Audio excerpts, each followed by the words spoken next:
Dobro jutro, Kalimera, Guten Morgen, good morning, and a very warm welcome to DevReach 2018. You all excited to be here? Yes, it's early morning. Let's get the energy going. For those of us who have been planning this for months, it is so good to see all of you. Now, 2018 marks the 10-year anniversary of us hosting DevReach here. And that is a big deal, because if you think about over the years, just how many people have been involved in putting together DevReach, organizers, sponsors, speakers, and all of you. I think we can all be very proud of the developer community that we have built around DevReach. So I think for everybody who has ever attended or participated in any DevReach, let's hear a huge round of applause, right? Yeah, thank you. Now, we're going to try to make the anniversary edition of DevReach an event that you remember. And we have some staggering numbers here. Let's recap. We all have the schedule, but we started with pre-conference days yesterday. We had 3 wonderful workshops, and over these next 2 days, today and tomorrow, everybody combined, we are hosting about 800 people. Each of these 2 mornings, we're going to start with a future-facing technical keynote, and then we break out into sessions. We have about 46 sessions by some of the best speakers from all around the world. And at the end of day 2, when your brains are jam-packed with all this information and this wonderful tech that you want to take back to work and do amazing things, we want to leave you with something inspirational. So there will be a closing keynote that's going to make you feel good about yourself and what else you can achieve in your career going forward. Then we take a break. And we walk 10 minutes that way to Hotel Grammy, where you're going to meet us for the attendee party. And hey, I mean, it's our anniversary, so we got to celebrate. It's going to be a kick-ass celebration. Stefan's going to be there with the band. We'll have a few surprises, and we go home when you want to go home. Deal? We'll have fun. All right, we cannot put together DevReach without a lot of support and love. And here are some wonderful folks: Milestone, Active Trades, Mayday Gaming, Smart IT, Bull Pros, and DSK Bank. They are sponsoring. They're helping us out. So I encourage every one of you to go visit them at the booth, which also gets you in line to win wonderful raffle prizes at the end of day 2, okay? Our brains cannot function without coffee and food, so we have some sponsored coffee breaks and lunch breaks. We'll have to keep it a little quick because we have a packed schedule, a lot of good content. We have a history of supporting a social cause here at DevReach, and the Because Foundation is here. Go see them at the booth. You can buy some handmade crafts. You can take a picture and put yourself on a magnet. So please help us out. It all goes towards a good cause. If you would like to share your experience here at DevReach, I encourage you guys to use the DevReach hashtag. We have a Twitter wall outside, so you can see yourself. We are live streaming this to 2 other overflow theaters that are next door, and also to YouTube, which is internal for now, but we will make it live, and everybody can relive the keynotes. If you're between sessions, I encourage you to take a minute to provide us some feedback. We have some phenomenal speakers, but everybody could use some positive feedback. So that's the URL. Between sessions, just tell us really quick how you feel about the content that you see here at DevReach. Now, over the years, what's kind of constant in our tech industry is change. We have seen a lot of evolution, and I think DevReach for the last decade has been a witness to a lot of change. So let's start our morning by taking a look at some of the latest technology trends and what are we doing about it. So I want to bring on our own tech visionary, Todd Anglin, to walk us through. Thank you. I don't know about visionary, but I'm certainly next. Good morning. Welcome to DevReach again. This is an amazing event. I think I have the privilege and rarity of being one of the few people who's been to almost every DevReach. Not everyone. I missed the first year, but every DevReach since then I've been here. To that end, does anybody remember when the very first DevReach was? Anybody here go to the first DevReach? Cheaters. 2006 was the very first DevReach. And when we talk about change, we talk about how much technology has evolved from 2006 to now. It's sort of hard to wrap our brains around. The things that we were talking about at DevReach then are very different than what we're talking about now in 2018. In fact, the first DevReach was Microsoft Technologies at your DevReach. So that's where our name came from back then. And on the agenda, we had amazing topics like ASP.NET 2.0, ADO.NET 2.0, SharePoint, amazing new technology. It's going to be big, I think. And SQL Server 2005, the hot stuff. So we were really digging into the latest and greatest, which it really was in 2006, when some of us were still probably in high school or earlier. And if you go even further, think about the things we couldn't talk about because they didn't exist in 2006 for a technology conference. ASP.NET MVC, for all the .NET people in the room, we were in the era before anything like MVC and all the other stuff that's now followed since then. The iPhone, Android, we were a year ahead of that, so there's no talk about mobile app development. Of course, the cloud. We are well ahead of the cloud. That's now a dominant topic for an event like this, and shocking to all of us, there was no GitHub.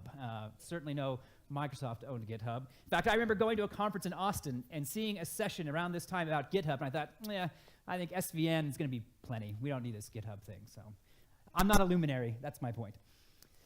So then, over that time, obviously, DevReach evolved, and I had the pleasure of working at Telerik, now Progress, and in that same time, Telerik and Progress were also evolving with these technologies, adding new UI tools for different technology stacks from Microsoft, expanding into mobile as we saw those mobile platforms come out in 2007, 2008, and then eventually into things like the cloud and how we help you as developers continue to be more productive building your apps. In fact, if you're a .NET developer in particular or a JavaScript developer, there's still tons of amazing value that continues to expand in the Progress Telerik toolset. UI tools for every .NET platform, from the desktop platforms to the web, including ASP.NET Core. If you're doing JavaScript development, Kendo UI, when it was first born, was Kendo UI, and it was for jQuery. You remember jQuery. It was a thing. It is a thing. And now, Kendo UI comes in multiple flavors, including natively created for Angular, for Vue, for React. So no matter what kind of JavaScript development you're doing, Kendo UI is still there to help you get that job done faster. And then NativeScript. So mobile has also been a big challenge, and NativeScript is something I've worked with very closely. I'm very passionate about. How do we help JavaScript developers with a web background, be productive building apps, native apps for iOS and for Android? And NativeScript is an open source project we've been driving for the last 3 or 4 years. At this point, NativeScript's been downloaded over 3.5 million times, and it continues to accelerate in its growth, helping developers build incredible mobile apps and doing it more quickly. But as we look forward, so we've come from 2006 to 2018, and Progress and Telerik have evolved along that time. The tools we've created have evolved, but there are still big changes ahead. Things that we as developers aren't yet prepared to do, or at least to do well. And as Progress, as a company putting on an event like this, we want to bring developers together to talk about these changes, so you can be prepared, so you can understand how your job will be different and how your development lives can be made easier with new kinds of tools. Tools like Progress Convey. And Progress Convey is exactly about helping you tackle things like the cloud. How do you move to the cloud and serverless functions and all the things that can make your life harder? How do you do that more easily using a skill set you already have? Or chat.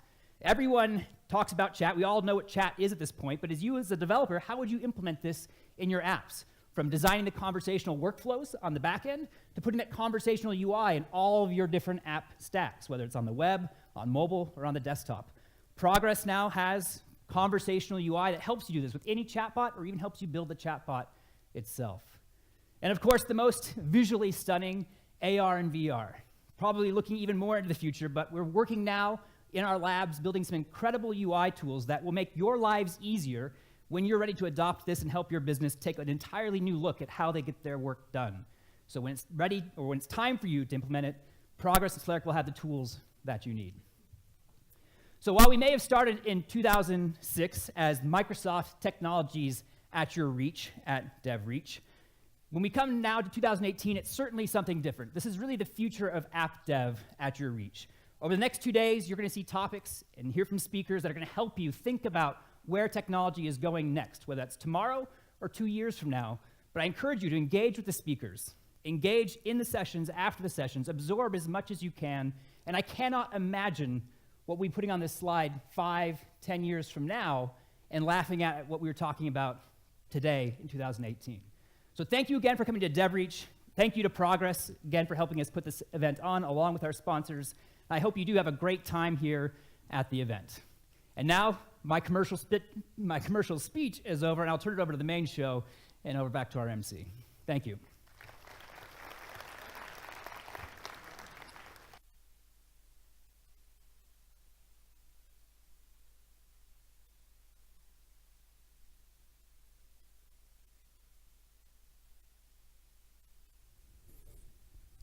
I'm on? Okay. All right. Thank you, Todd. So let's begin this morning with a glimpse into the future. You kind of see AI and machine learning everywhere, but are we doing the right things? Are we doing things that are ethically correct? And I think all of us are kind of looking around to see what's next. What's the next human-computer interaction? What's the next socially acceptable computing platform? And I think we're all looking around. We don't know, but I think we're fortunate here to have somebody who may have seen the future. I don't know about you guys, I'm not 40 yet, but here is a man who's spent 40 years in our tech industry. I'm extremely delighted to welcome Richard Campbell back to DevReach. Now, Richard, you likely know him from all of his podcasts. Those of us who know him personally, we know the kind of photographic memory he has. We know the amount of humanitarian work that he does. He's really a true veteran in our industry. He's a man of many talents with an enchanting story to tell. So, ladies and gentlemen, please welcome Richard Campbell. Thank you, sir. All right. I usually start this talk off, in fact, I'll start it off with a clip from home. So I live in British Columbia, Canada, West Coast, and this is a camera that sits between my house and my neighbor's place. We call this the Animal Highway. It is a Wednesday morning about 6 a.m., and on Wednesdays is garbage day in my neighborhood. And so we usually have visitors most Wednesday mornings just to check to see, did you put your garbage out early? And you really shouldn't. Now, I'm in Bulgaria. You guys have bears, right? Yeah. You should see when I play this in Australia. Those guys go nuts. They've got poisonous spiders. They don't handle anything this large. But yeah, that's life for me. I wrote my first line of code in 1977, which is not important. The important thing that happened in 1977 was Star Wars. Right? Just to have our priorities list. And that was on a TRS-80 Model 1 with 4K of RAM, a cassette tape player, and a version of BASIC not made by Microsoft. It was a tiny BASIC, and it only had 3 error messages. What? How? And sorry. Which I still think is the best error message ever. I mean, what is object not found but sorry? And as Sam mentioned, I do make a bunch of podcasts. Any .NET Rocks listeners in the room? Wow, that's awesome. And .NET Rocks was at the very first DevReach in 2006. Carl and I were here, and I'm going to be doing a couple of panels tomorrow, so if you'd like to see more shows. If you haven't heard the podcast, it's free to download. We're coming up on episode 1600, so we've done a few. I also make an IT-based podcast called Run As Radio, and we, for a little while, made a show called The Tablet Show. But we were going to talk about AI, and the question is, should we be afraid? I would start with the term, because the term is terrible. Like, that's just not a good term. It seems frightening. It's old, too. First time artificial intelligence was coined is in 1956. Marvin Minsky and a group of scientists pitched the military on how computing would be able to automate a whole bunch of military tasks. They got a huge pile of money and pretty much failed. Didn't really amount to anything. The word artificial intelligence enters the lexicon of most of humanity because of the movie 2001: A Space Odyssey. So we think about it, Arthur C. Clarke actually published that book after the movie. He and Kubrick worked together on the movie. And so our first real thoughts on artificial intelligence come in the form of HAL. And as we know, HAL kills everybody. So no wonder we like artificial intelligence so much. And so yeah, maybe not a good name. After Minsky's efforts in the 50s and early 60s, there was what they called an AI winter. In the 70s, as the microcomputer started to light up, with a new class of AI tech started to appear called the expert systems. And they were very expensive, but they were the same sort of exploration, building decision tree models to try and work your way through almost a 20 questions idea to collect expert information. These machines ran about 70,000 US dollars. They were mostly programmed in Lisp. And after a decade in the 80s of selling them, they'd sold maybe about 7,000, and then they just sort of faded away. Another AI winter occurred. The researchers continued through the 80s, and they started to break into 2 rough categories, depending on the kind of artificial intelligence technology you were interested in. They call them the neats and the scruffies. So the NEETs were the Minskys of the world that really focused on the mathematical constructs of decision tree modeling and these expert systems.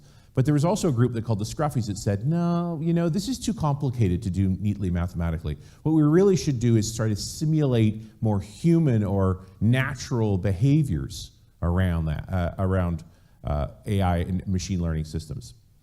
So that's where neural networks ultimately come from. Now, in that, as you get to the 90s, the real breakthrough, which actually was a win for the NEETs, was a thing called Deep Blue. Anybody remember Deep Blue?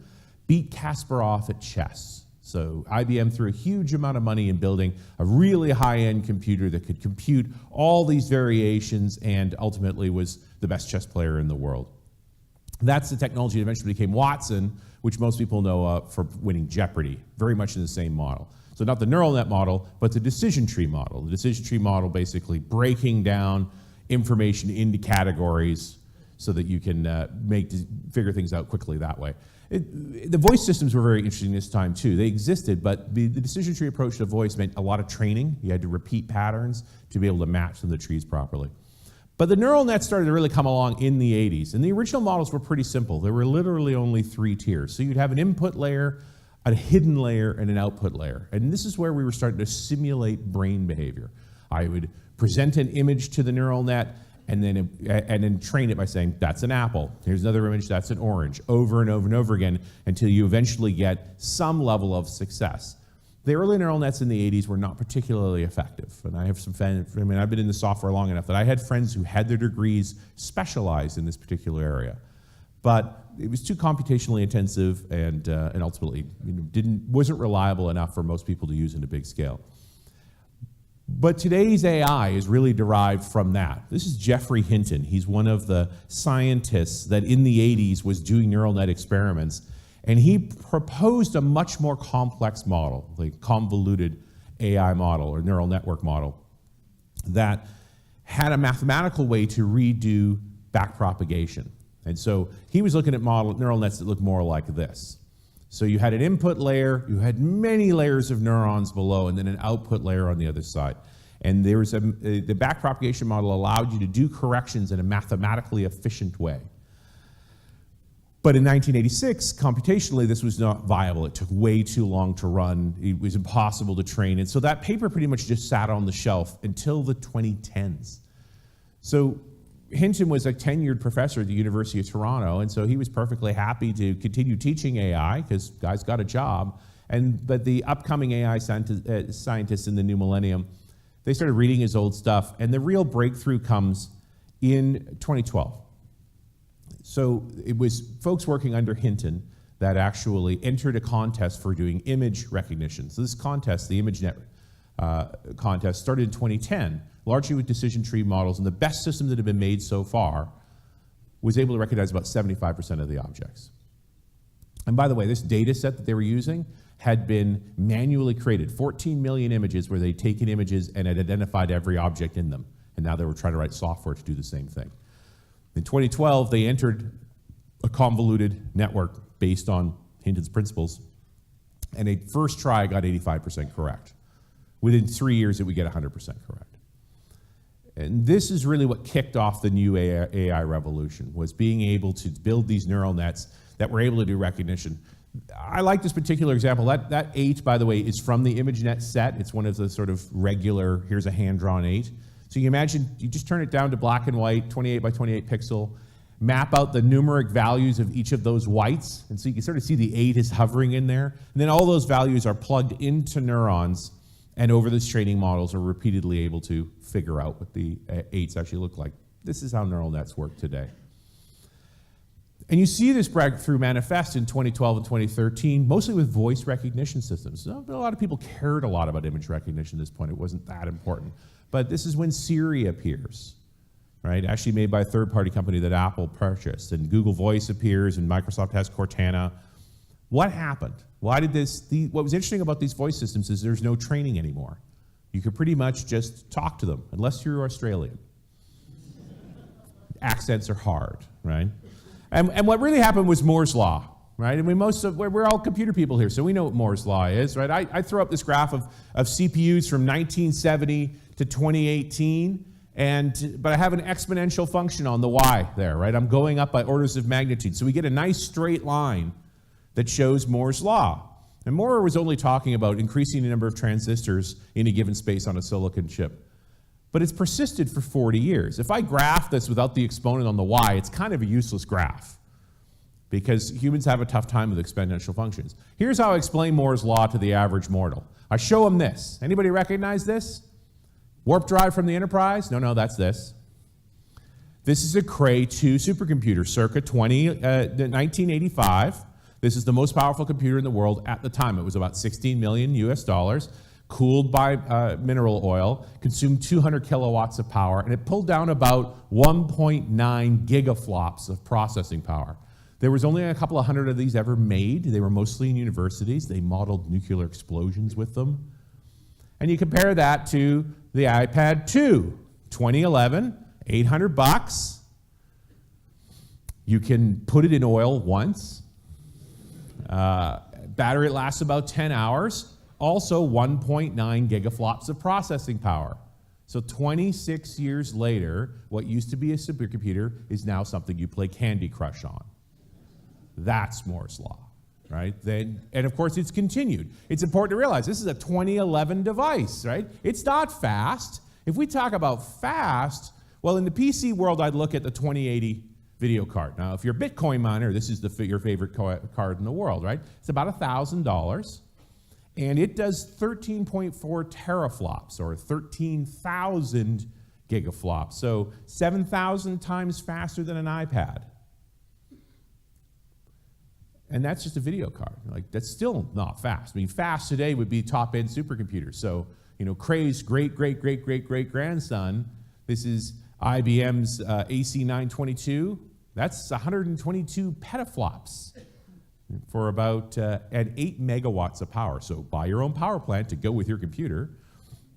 9,000 times faster than that video card, and about 64 million times faster than an iPad. One of the ways to see the future is to recognize that the future is here, it's just not evenly distributed, right? So the fact that we have computers at this kind of horsepower, and we see that timeline, we're going to keep getting more compute. Now, we do know that Moore's law is going to run out, and for no other reason than we're going to run out of atoms, right? The 10 nanometer process that that Intel is struggling with right now to make chips, you're down to about 45 silicon atoms across per transistor. You only have so many atoms. Quantum effects start to apply. And so that's going to end, but at the same time, there's a lot more compute available to us. But we were talking about artificial intelligence. Here's the best chart I found to kind of break down all this umbrella term that has become AI. And the lines actually mean something. The length of them shows what's new and what's old. So Minsky's project in the 50s and 60s ended up being this planning, scheduling, and optimization systems for the military. It worked. It just didn't do everything everybody hoped it would. It wasn't the artificial intelligence that people were thinking about. Same with expert systems from the 70s, robotics from the 70s, the original speech systems that existed in the 90s that were only so good. Today, when you talk about the latest generation technology, it's stuff around image recognition and these deep learning models with the neural net. So why has it come true today? Well, I would really look at two forces. Not only just Moore's law and the increased availability of compute, but also the cloud.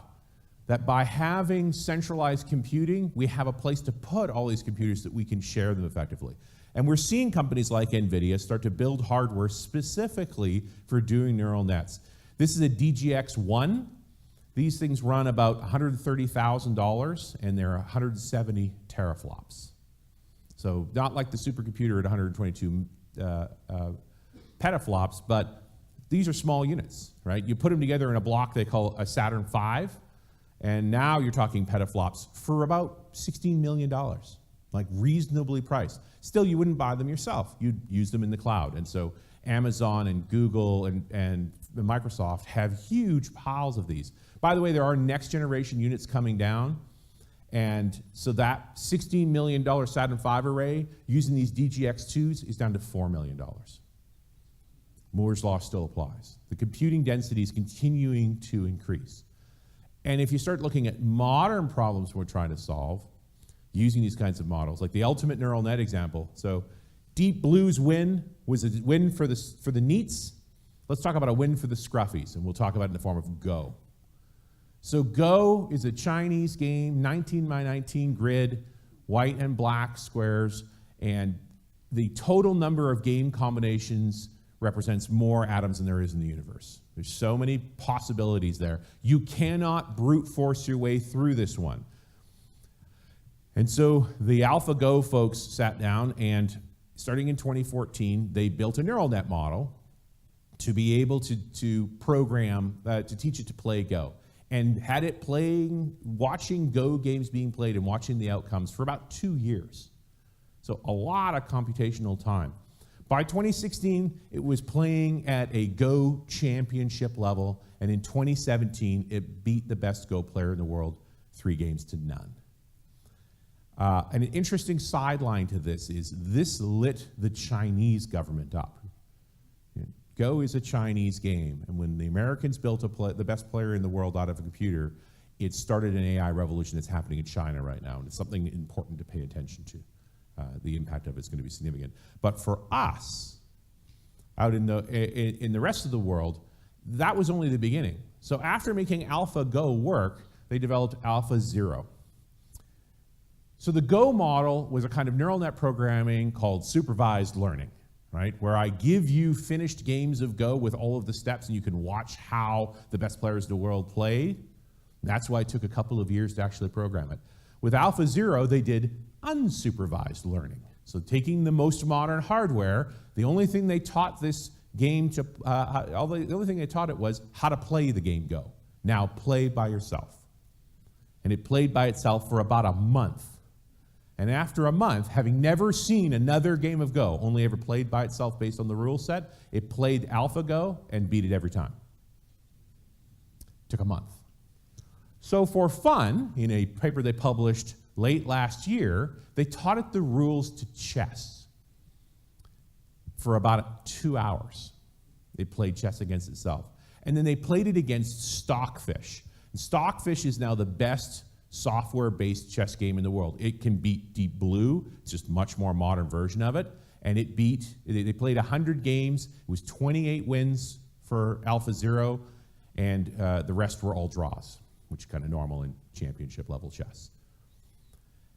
The important part about that is not that AlphaZero could actually beat chess, but that it used less than 1% of the computing resources that Stockfish used.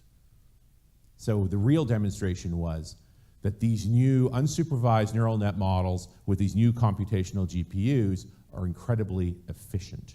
They think they could make a version of AlphaZero play that would be the best chess player in the world that would run in your phone off of the GPU in your phone. So it's not esoteric level compute. It is very ordinary level compute in the modern infrastructure that can play at this particular level.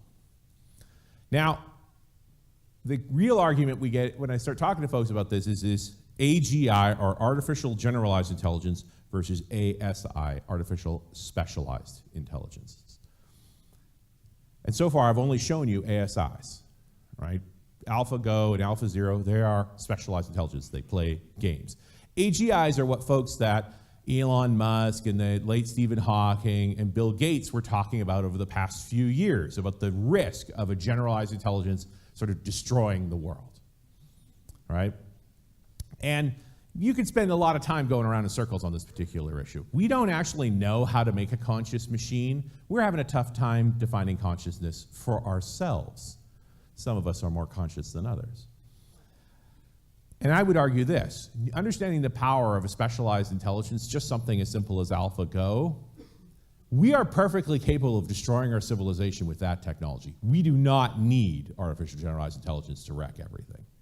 And I'll show you some examples of that. In fact, if we can't get our heads around the potential of what specialized intelligence can do, we are never going to get to build generalized intelligence. And if we do solve that problem, we'll be able to solve the GI problem as well.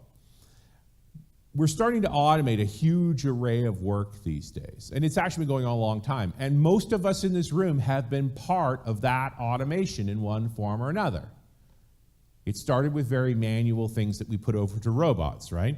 Car robots, that's a good example of it. Non-routine work's a little trickier. There are smarter robots today. I watched a video clip of a robotic arm being able to pick up pieces of cooked chicken and put it into a bento box, which is an incredibly difficult problem because no two pieces of cooked chicken are the same size. So smart enough to actually handle those shape variations and pack boxes. Where we're finding more people feeling more threatened is when you get away from the manual stuff and into more of the thinking-related work, like customer service work, where we're now starting to build bots that knock down whole classes of customer service work into automation. And then the non-routine work, which is like half of the work in the world, the work of doctors and lawyers and scientists and so forth, that AI tech is starting to encroach on. But all of those implementations have been specialized intelligences, not generalized intelligence. And so I feel the generalized intelligence is literally a distraction. It's to take our eyes off the ball that is the actual issue, which is the tech we have today can do some extraordinary things, and we need to think deeply about this. So let me give you another example. If you watch the videos from Build in 2017, the Microsoft conference, they showed a series of, let's say, speculative technologies. One of them was at a construction site. So this construction site was covered in cameras that were able to keep track of the locations of all of the employees and all of the tools. So at the simplest level, the fact that someone could flip open their phone, pick up their phone, and say, where is Amy? And the system would know Amy is currently in this room. It got more interesting when they started talking about dangerous tools or dangerous behavior around a tool, where a particular operator took a jackhammer and leaned it against a table where it was likely to fall. And the system was able to determine that was a dangerous position and notify the nearest person, there is a tool dangerously placed, you need to go lay it down. And there was another example where a forklift hit a can of oil, tipped it over, and it caused a spill, and it was able to identify the spill, identify the content, notify everyone in the area to move away, and the cleanup crew what it was and where to go to clean it up. So they wrapped it in a very nice wrapper, this continuous observation system, being able to provide safety to people. But it got me right in the gut. It hit the uncanny valley for me. Now, the uncanny valley is really a concept around robotics. As long as robotics are cartoonish or mechanical, people don't mind them, they're fine. But as we start to make robots that look more like humans, it dips down below this line that creates a revulsion effect. It's very fundamental to humans to have this reaction to something that's not quite human. If you get it perfect, that's fine. Right? Healthy people, we have positive reactions to that. But when you fall down below that line, you get in trouble. And it was an interesting thought to think, I've just watched a technology demonstration, and I'm a technology guy, and I'm getting that revulsion effect. And it was that sense of privacy, this idea that here we have these cameras, and we're finally mounting to the system. But we're living in a camera-saturated world. They're everywhere. They're on all our phones. If you're wearing a Google Glass, then yeah, there's one on your head. But every filling station has a few cameras in it. Every grocery store has a few cameras in it. You hear all the time on the news when there's been a crime that they go around and collect that video. And the idea that between the internet and the cloud, we could integrate all those cameras together with a smart system that would continuously monitor that behavior, it's fairly frightening. It can be even apocalyptic. And so it got me thinking, when's the last time we were dealing with an apocalypse? And what did those guys have to say about it? So let me pull up two people from the past. Enrico Fermi, who was the inventor of the original atomic bomb, and his contemporary Edward Teller, who built the, quote, hydrogen bomb, or the multi-staged bomb. Enrico Fermi said, it is no good to try and stop knowledge from going forward. Ignorance is never better than knowledge. The question he'd been asked that made him say that thing was, should we put the genie back in the bottle? After the Americans had successfully developed the atomic bomb, and they were starting to get their heads around how destructive this force was, and this was before they'd even built the big one, should we go back? And he's like, no, there is no way back.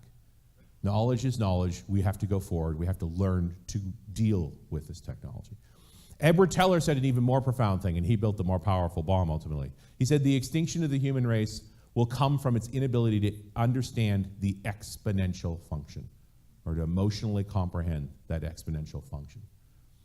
And we all in this room have been living that exponential function, that Moore's law effect, that every year we get more and more compute, we can do more and more, and we're hitting this crescendo now. with deep learning models and our ability to simulate and create remarkable behaviors, that we have to decide if we comprehend this exponential function and what we're going to do with it. And I started feeling a little Orwellian about the whole thing, and so I wanted to throw up a cover of 1984. There's a lot of covers to 1984. I found like 60 of them. It says a lot about a book that they keep making editions of this book. Orwell had an interesting insight. It's 2018. It's many years after 1984. He wrote it in 1948. He was predicting the surveillance state in a lot of respects. And now I stand in front of you knowing I have the tools to make this come true. We just have to choose. What are we going to do with it? Now we're seeing pieces of it, not even using the tools with the potential of a state like this. Things like the whole fake news movement. What's real, what isn't? If you want to look at an AI manifestation of that, watch this. We're entering an era in which our enemies can make it look like anyone is saying anything at any point in time, even if they would never say those things. So, for instance, they could have me say things like, I don't know,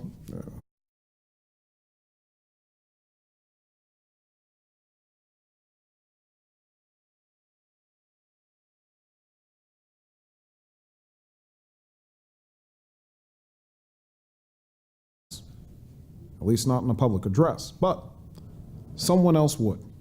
Someone like Jordan Peele. This is a dangerous time. So this is an AI technology that takes multiple images and videos of Obama and synthesizes them together so that Jordan Peele was able to sit there, impersonate his voice, and it would model those words against Obama. Pretty good. I mean, if you really study that video, you'll see flaws in it. But it's compelling. It is powerful that we can now not trust video. Recently, a Belgian activist group about climate change put out this. Dear people of Belgium, this is a huge deal. As you know, I had the balls to withdraw from the Paris Climate Agreement, and so should you. Because what you guys are doing right now in Belgium is actually worse. You agreed, but you're not taking any measures. Only blah, blah, blah, bing, bang. Than before the agreement. Shame. Total shame. At least I'm a fair person. People love me because I'm a fair person. I'm the fair.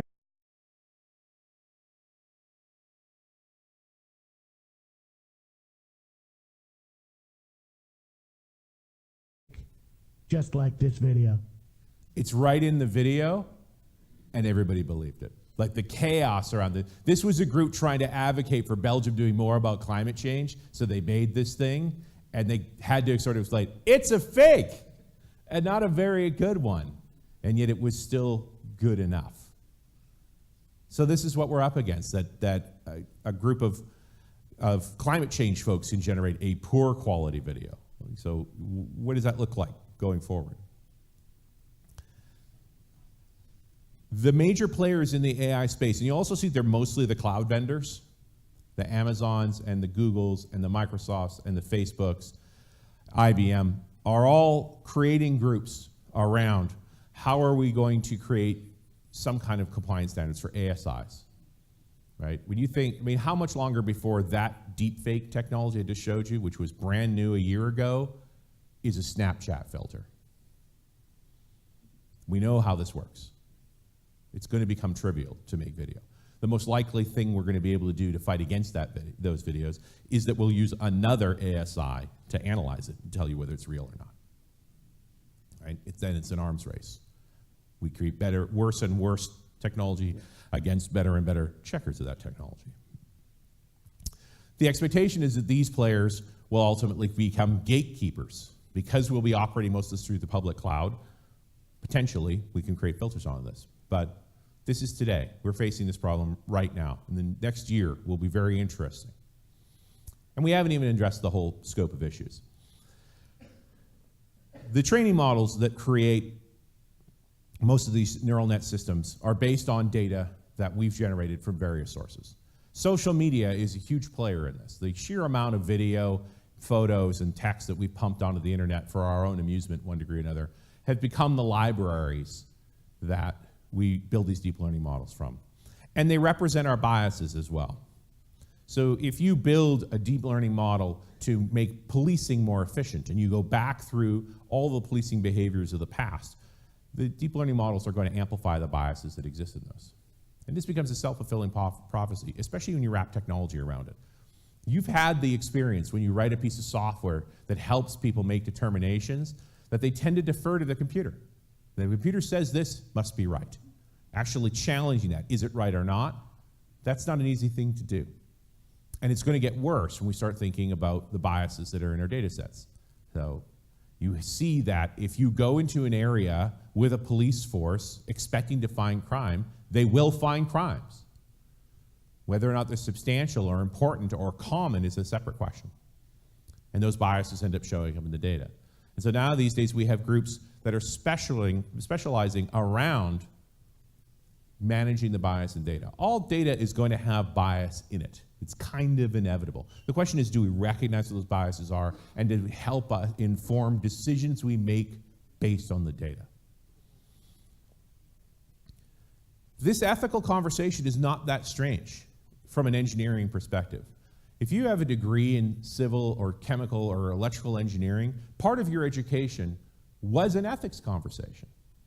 The people who build bridges, chemical processing plants, and electrical infrastructure, they have an ethical obligation to society about the dangers that they produce in their technology, and that they have to say something about that. I think one of the challenges we have in software is we're struggling to be a profession.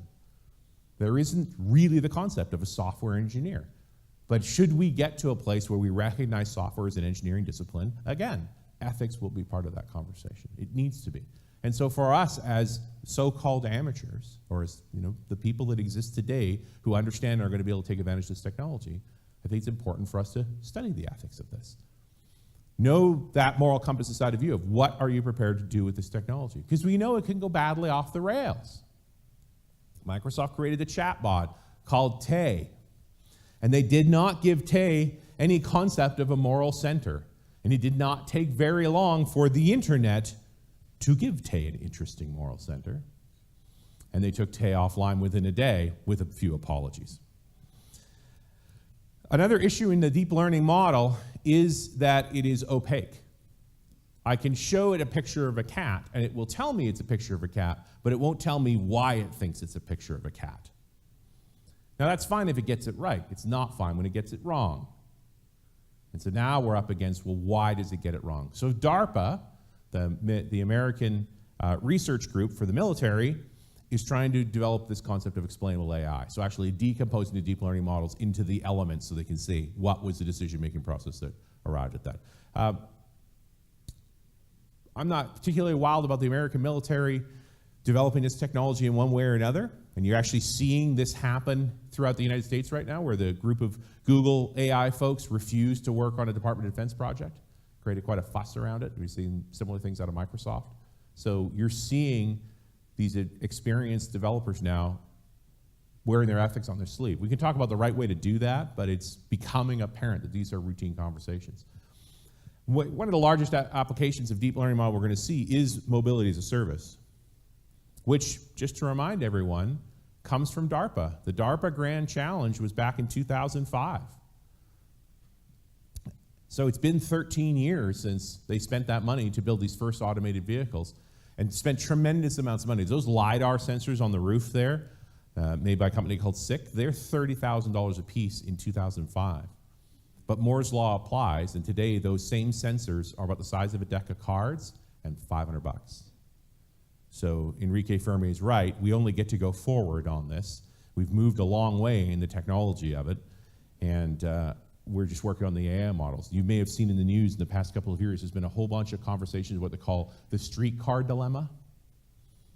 There's this runaway streetcar coming down the rails, and you have access to a switch, and it's headed towards 3 people crossing the road. But if you throw that switch, it'll veer off and only hit one person. Do you do it? What if the one person is a baby in a carriage? And you just play with all of these different options. And if you read the overall story of the streetcar dilemma, it comes down to this concept called agency, that generally humans, when making a moral consideration like that, choose not to touch the switch. Because the moment I touch the switch, I'm part of the decision-making process. And I'd rather not be. Now, why is that relevant when we start talking about automated driving? Well, we are going to put a sense of morality into that software. The fact that the software could rapidly make the decision to minimize the number of people being hit. Is it something we should do? Should it do an extraordinary thing? And remind us all that it's automation rather than limited the same way a human's limited. These are conversations going on right now. The Watson people have poured a lot of energy into AI in medicine. The area where you're seeing interesting results is specifically around image recognition. So the ability to study huge numbers of MRI scans, and PET scans, and so forth to pick up on cancer diagnoses, to be more effective than the average human at recognizing all of those things. It's very much a decision tree type model, but you're seeing different systems implemented. If you talk about sort of high levels of automation, like how much do you want a human to do medicine on you versus a machine doing medicine? Anybody ever had the LASIK process done? Where they modify your eyes? Have you seen that? Okay. Did you really want a person doing that? They use a machine, they lock your head down pretty tightly and pin your eyes open so you get to watch. And they cut the top of your cornea off, fire a laser into what's left to change the shape, and put it back on again. You probably want a machine to do that because precision is important. You want to get it right on. So what we're seeing with medicine, and what I think we're going to see with AI as a whole, is this combination service, that there are going to be better tools for informing our professionals of the possibilities of the different options. Have you considered? And I don't see it as an either-or option. I see it as, this is yet another tool. You know, once upon a time, we just banged the sticks together. Then we threw them at each other. You know, then we hunted with them. We learned to make fire. We've been made these tools. This is the next tool. And this tool will help inform us to be better doctors. Could it work in education as well? You know, there's a strong push to person-to-person education. But we've seen how well children interact with screens, for better or worse. Could the software be a better testing platform so that we can utilize our teachers more effectively on the folks that need the most help directly? I think a combination there has potential as well. So there's a lot of powerful capabilities here that we can improve our society with, but also a fair bit of threat. Ultimately, the decision comes down to us. You have to figure out where you sit on this, because it's coming. It's going to affect the way we build software one way or the other, where your moral center lives on this particular thing, what the ethical model looks like before we develop these things for our own organizations. Just ask that question, because we're going to live side by side with a remarkable set of technology. And I think it's actually a normal part of the progress of civilization. We're just confronted with it. Is it going to eliminate more jobs than it creates? If it does, it will be an unprecedented incident. Because every other time that we've advanced technology substantially, yes, we've eliminated classes of jobs, we've also made more. Maybe this is the time that that will change. I find it interesting to see software developers feeling threatened by automation now. After all this time of us automating stuff, now you're worried about your job.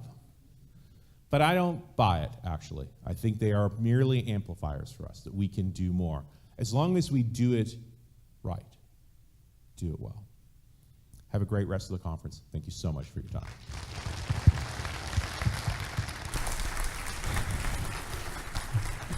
All right, thank you so much, Richard. That's it with the general sessions this morning. Quick coffee break, and then we go into our breakouts. And like Richard said, enjoy the rest of DevReach, and thanks for joining us.